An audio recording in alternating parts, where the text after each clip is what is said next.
Hi, my name is Rachel and welcome back to another video.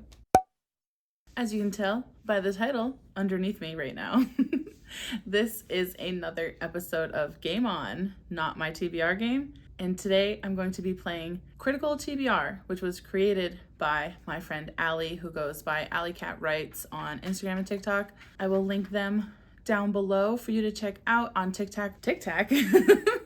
On TikTok, Allie has some videos where she explains her game. I'm going to do my best to explain it again here, but I will also link her down below so you can see it straight from the creator, because this one took some brain cells that I didn't really have at the time when I was learning it, so hopefully I did it right.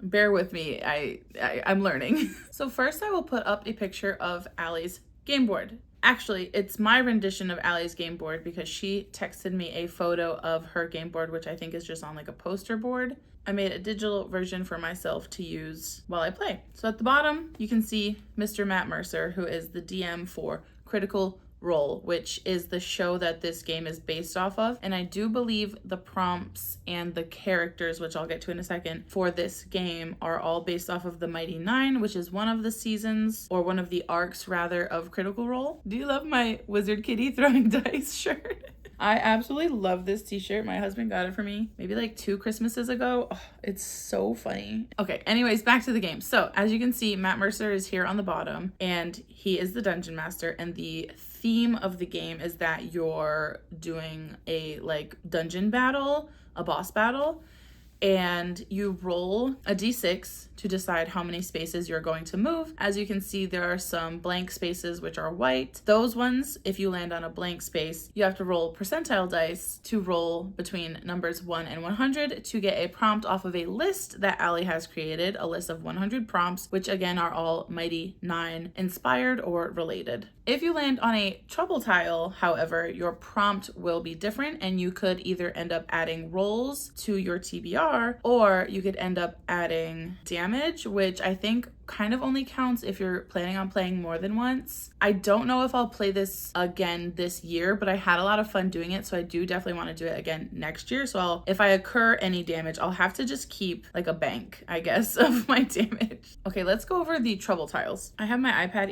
ear. Am I okay today?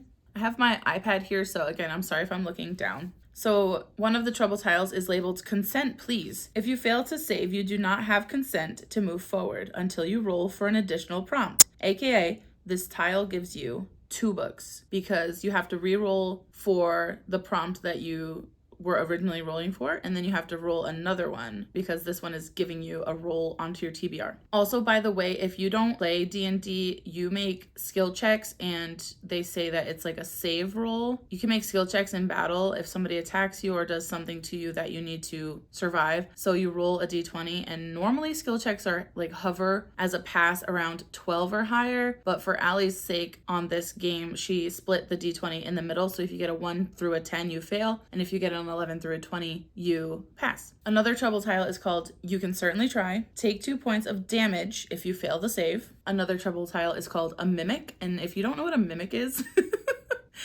I put a picture on the game board because mimics are so funny to me. There's this game that me and my husband play together called Dark and Darker, and when you open a chest, they could be mimics, and for some reason every time my husband opens a chest, he gets a mimic, and I almost never get them, and it's so funny. So whenever we play together, we both walk around going, "Don't be a mimic, don't be a mimic." And I just think mimics are the funniest thing. Anyway, they're just like creatures that, you know, they're chameleons. They make themselves look like other things. And the most common mimic would be a chest, I think, and hence why I put a chest on here. But for the prompt, it says a random wall tries to eat you. So this wall was a mimic. Roll to save, and if you fail, roll for additional damage. Another trouble tile is called Gelatinous Cube. Go back 4 spaces if you fail to save. Another trouble tile is called Psychic Damage. Roll for an extra prompt or suffer 3 points of damage. Psychic damage in D&D comes from certain spells. Another one is called Dex Save. Use a d6 to determine damage if you don't save. So this one you have to roll twice. You roll your d20. If you fail, you roll a d6, and that's how much damage you have to take, which really sucks.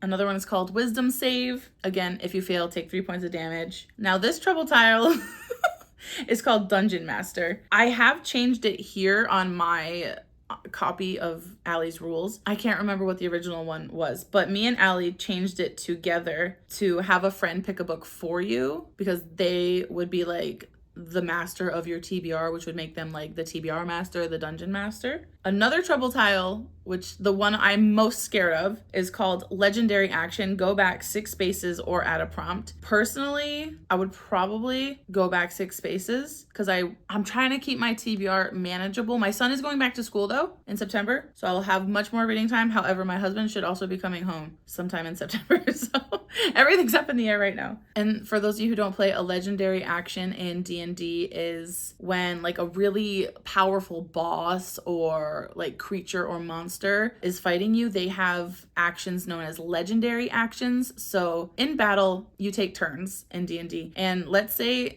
there's a list of 10 people who are fighting. Good guys and bad guys mixed together. There's 10 of you all together. So the first person goes first, etc., etc., etc. Once the 10th person goes, at the start of the round, regardless of if it is this baddie's turn, they can use a legendary action to like do something. It's very specific. They have skill sets that are legendary actions, so it's not like they can just randomly attack whoever, but they have things that they can do. Some of them are attacks and some of them are like whatever. But yeah, so legendary actions in D&D are terrifying. If you're playing D&D and you're at the table and you hear your DM say, okay, and now for my legendary action, clench your butt cheeks because something is about to hit the fan.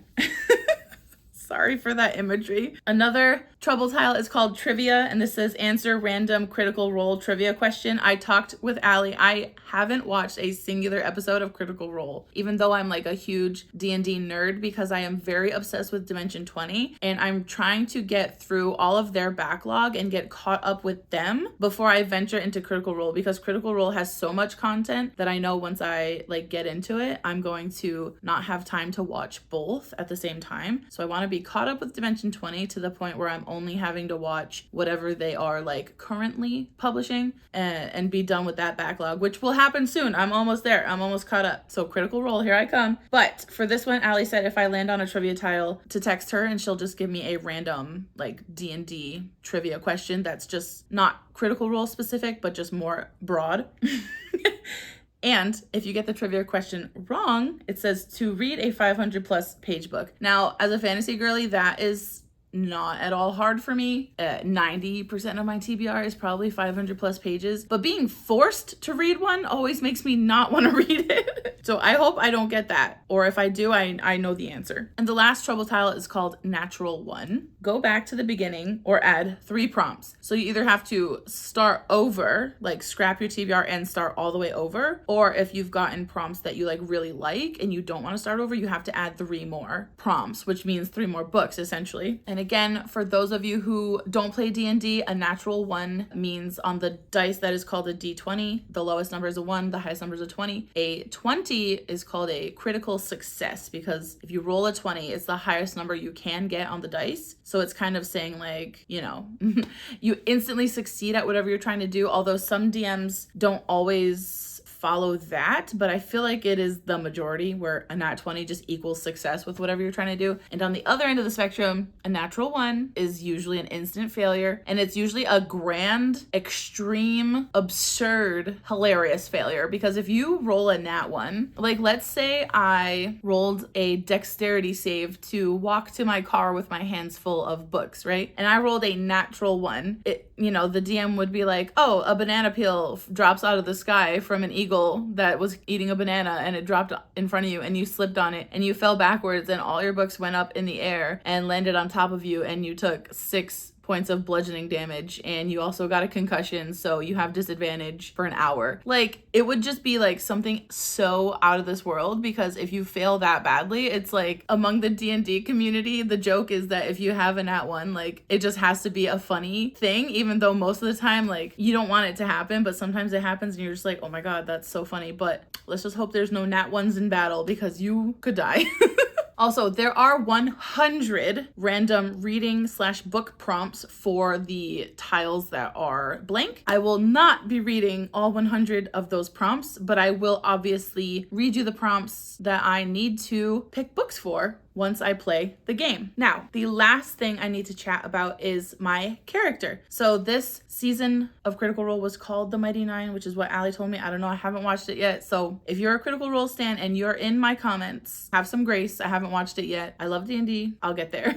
So the first character is Mollymock Tea Leaf, and her advantage is Circus Man. You can pick 2 of your prompts each round if you roll an 11 or higher. Disadvantage, you suffer damage if your favorite character dies in one of the books you read. So I think if you pick Mollymock, you roll immediately your d20. If you get 11 or higher, then you can pick 2 prompts. Like, I think you can swap prompts out for whatever you want. And then your disadvantage is if you fail that d20 roll, you suffer damage if the character dies in one of your books. The next character is called Not the Brave / Veth Brenado. I don't know who they are. The advantage for them is Fury of the Small. If you roll an 11 or higher and you pull a prompt you don't like, you can substitute the book for anything you want as long as it's under 300 pages. Ooh, that's a good one. Disadvantage, you've been cursed. All the books you read except your substitute must be 375 pages or more. If you fail, roll a d6 at the start of your next round, aka your next month's TBR, for damage. The next character is called Caleb Widowgast. Advantage, summon Frumpkin.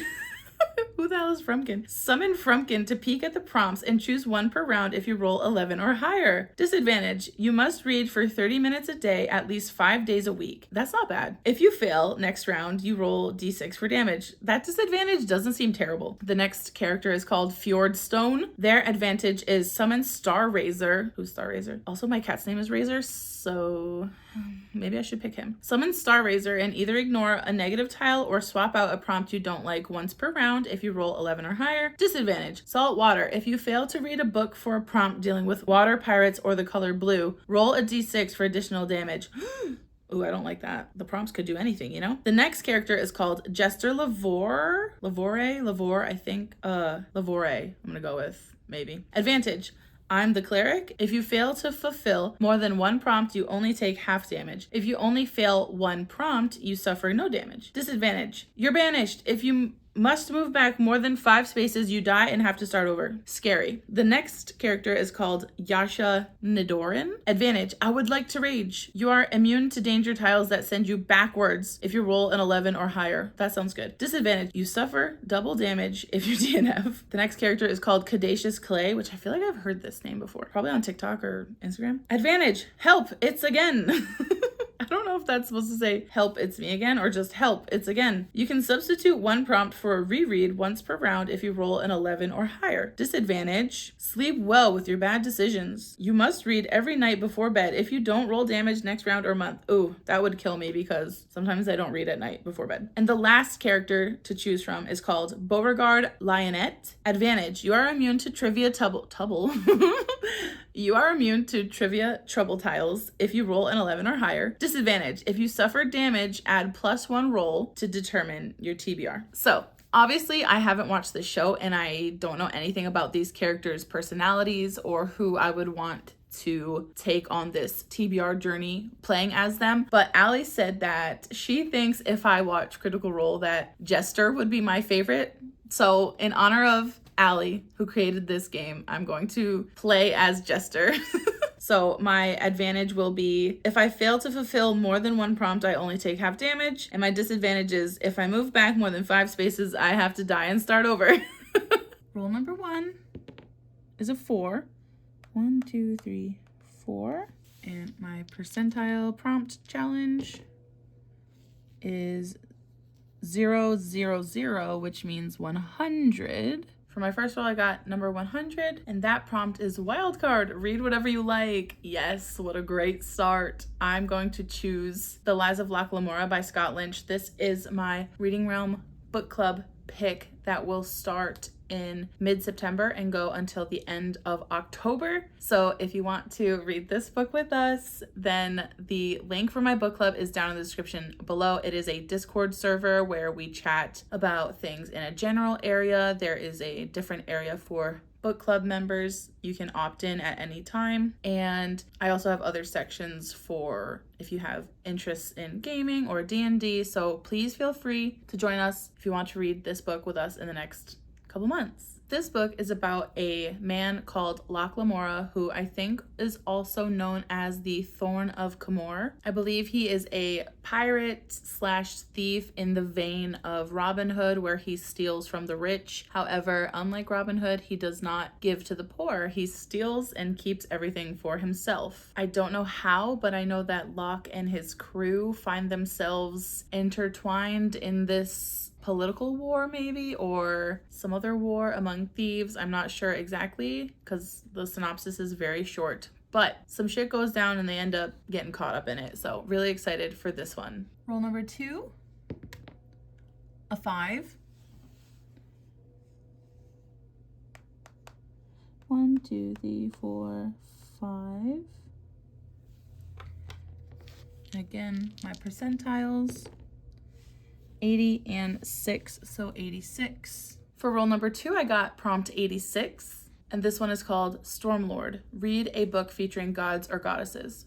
I am currently reading Malice by John Gwynne this month in August. However, as you can see, I'm not very far and there is only a week left this month, and I don't think I'm going to finish it. It is the current Reading Realm book club pick, which goes until the middle of September before we pick up Locke. So if I don't finish this one, I'm going to count this one for this prompt. And if I do finish this one, I will have to find a substitute. I have perused my shelves, and unless I want to sit here for an hour and read the synopsis on the back of all 60 of my books, I will just find one when I need to. So as of right now, this is my answer for this prompt. If I have to change it later, I will. I just thought maybe depending on how that book ends, we'll pick up the sequel, Valor. Roll number 3. That was off screen, but I rolled a 2. And I got a trouble tile. I got Mimic. So the prompt for Mimic says, a random wall tries to eat you. Roll to save if you fail. Roll for additional damage, which I think damage counts if you're going to play again. I don't know if I'm going to play again, so I think I'm going to roll a d4, and then that's how many rolls I have to add on to this TBR. So hopefully I pass this save, and if I don't, hopefully I roll a 1. Rolling my save. That is a big fat 9, which is a failure. Rolling a d4 for my damage. A 2. Not bad. So we're adding 2 extra rolls. Also, the Mimic tile doesn't add a book to my TBR, so I still have to do my roll number 3, which means my next roll is only roll number 4 out of 6. Roll number 4. A 6. 1, 2, 3, 4, 5, 6. Fantastic. Another trouble tile. This one is Gelatinous Cube. Go back 4 spaces if you fail a save. Lovely. I love this, Allie. Thank you so much for making this game. A 10? I failed. Fuck. 1, 2, 3, 4. Okay. This roll is still picking my 3rd book, but it is now roll number 5. And I got a 2. 1, 2. Okay, finally not a trouble tile, because clearly I can't save on those. For this, I rolled 70. After 2 trouble tiles, we got to roll number 5, and I got prompt 70. And this prompt is called Pumat Soul, I think you pronounce it. And this is to read a fairy tale or folklore reimagining. Now, I looked it up, and the definition of folklore is a story that is passed down generation after generation after generation. So I'm counting Dracula as folklore, and I'm going to read my arc of Lucy Undying by Kirsten White, which is a Dracula Sapphic reimagining.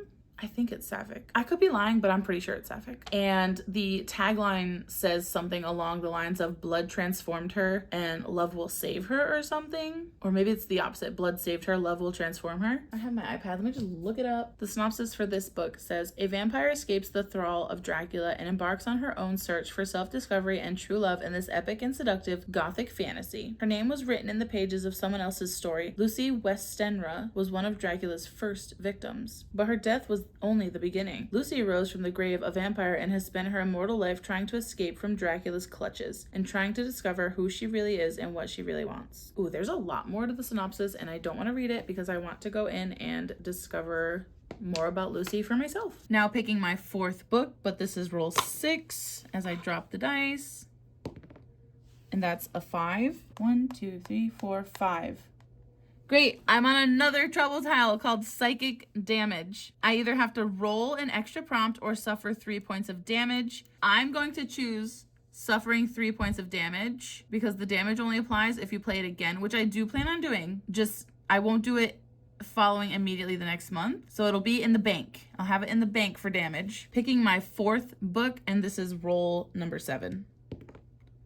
That is a 4. 1, 2, 3, 4.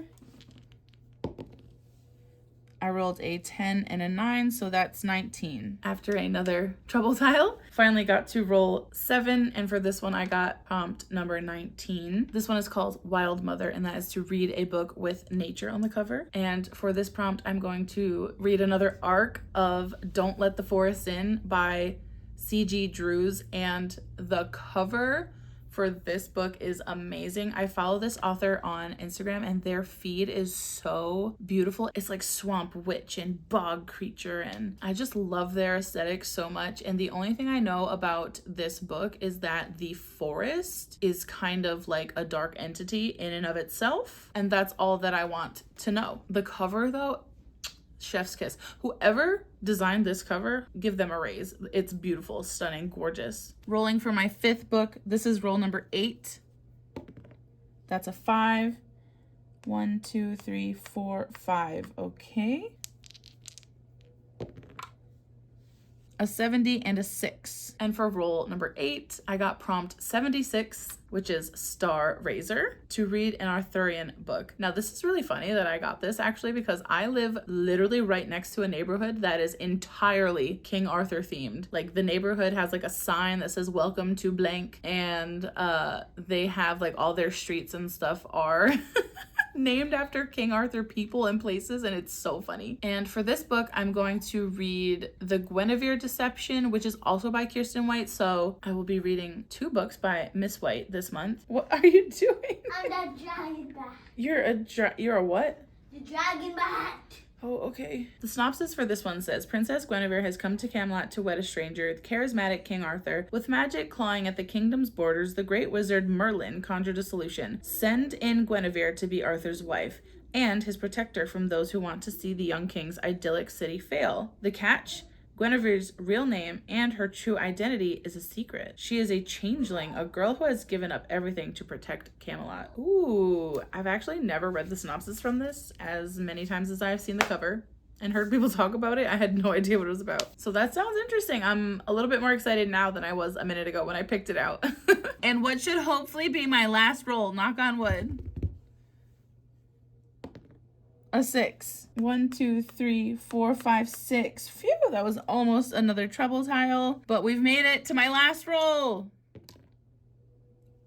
0, 0, and 4, so number 4. And finally, my last roll, number 9, I got prompt 4, which is called Essek, I'm assuming is a character. And this one is to read a dark academia. So I'm going to read another arc, and that is A Dark and Drowning Tide by Alison Saff. This is another one where the cover is so gorgeous to me. Absolutely beautiful, like haunting and like ghostly, and just really gives me a creepy feeling, and I cannot wait to read this one either. I have been putting these 3 arcs off for months because I really wanted to get to them in September when they come out. 1, to jumpstart my Halloween season, my scary vibes, my creepy crawlies. The synopsis for this one says, Lorelei Caskell, a folklorist with a quick temper and an even quicker wit, is on an expedition with 6 eccentric nobles in search of a fabled spring. The magical spring promises untold power, which the king wants to harness. Don't touch it. Oh. Thank you. Which the king wants to harness to secure his reign of the embattled country of Brunistad. Lorelei is determined to use this opportunity to prove herself and make her wildest, most impossible dream come true, to become a naturalist, able to travel freely to lands she's only ever read about. So essentially what I'm getting from this is that she is a scholar on a trip with academic rivals, as well as her professor type person. It sounds amazing, and I have a feeling there was more to the synopsis. It was like 3 more paragraphs. Again, I don't want to read that much of the synopsis. I don't want you to spoil any of the fun for me. So That one sounds great. Can't wait to read it also. I'm still also doing the buzzword reading challenge, which was started by Kayla from Books and Lala and her 2024 list of buzzwords. So for the month of September, the word is senses, and Kayla said in her video, which I will link down below, she said that you could do the actual senses themselves: touch, hear, see, smell, taste, or you could do words of like eyes, ears, mouth, nose, hands, but not to do things that you would like gain from senses. So like echoes, you can hear an echo, but the echo itself is not a sense. So it would have to be either ears or hearing. And for this one, I am going to read The Bluest Eye by Toni Morrison, eye being the sense of sight. And the reason I picked this one specifically is because in September, if you don't know, September 22nd until the 28th is Banned Books Week, and I will be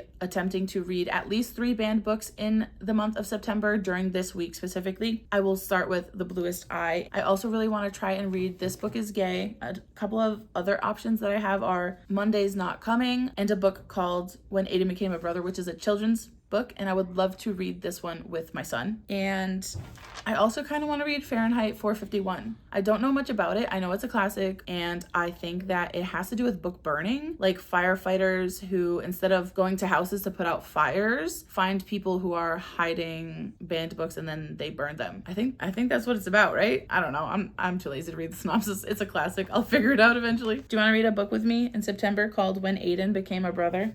Yeah. Okay. Say banning books is bad. Parents are bad. Yep, that's what I said. So those are what? I will so be your Pokemon trainer when I come play with you. Yep, I will. Just give me 1 minute, okay? So those are all of the books that I am planning to read in September. Thanks to Critical TBR for helping me pick some of them. I am really excited for all of them, but I am super excited to finally read a Toni Morrison. I've never done it before, and I know that she is so renowned and so loved by many people for the themes that she discusses and how poignant her stories are. So I'm really looking forward to finally experiencing that for myself and learning something from her books. And I'm also really excited to read a banned children's book with my kid and kind of talk to him about book banning during that week and explain more to him about why it happens. In my description, I will link some lists of banned books that were published by like news websites or other articles that people have written. So if you want to participate, which I highly encourage, that will be down in my description box. So come read banned books with me between September 22nd and September 28th. If you've made it this far, please leave a fall leaf emoji down in the comments below, because I am so excited for September and I'm so excited and ready for this weather to cool the fuck off. I'm tired of being hot. I am pumping my AC and I'm wearing sweaters all month because I want to be cold and be cozied up in a blanket. I'll see you guys in the next one. Thanks for watching. Bye!